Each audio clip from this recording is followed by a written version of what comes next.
When my wife and I were married, a colleague of mine gave us a week-long timeshare anywhere in the world, so we decided on an April honeymoon to Greece. Yay! Mother Nature had other plans as an Icelandic volcano canceled Europe. They told us as we were boarding our plane.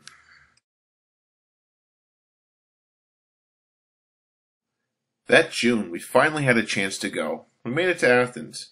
Before we left, a Greek friend of ours told us not to worry, that everybody spoke English over there. When we got there, whoever everybody was, he wasn't there, and he definitely wasn't our taxi driver. An hour and a half later, after several stops to talk to the locals, we made it to our resort. Our resort was on the Mediterranean, with picturesque views of the mountains and wildlife. Oh yeah, and 2 single beds in our room.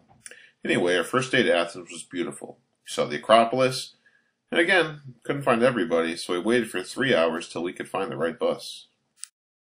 The next day we stayed at the beach. I stepped on a bee, went swimming in freezing cold water, sun poisoning. It didn't keep me down. The day after that we went back to Athens, saw Socrates' tomb, some more of that exotic wildlife that was everywhere, breathed in some tear gas, walked through a riot, and that sun poisoning started to look a lot worse. So we went back to our resort nurse. This time she told us that we needed to go to a clinic only a mile walk down the road. There we were told we had to take a taxi to an emergency room in Athens.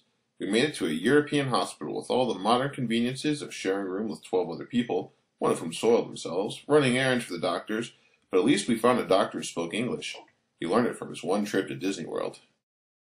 I was released after paying in cash and promising to see an infectious disease specialist when I got home. Back at the resort, I slept all day after a walk into the pharmacy to get my prescription, but we were finally on our way home.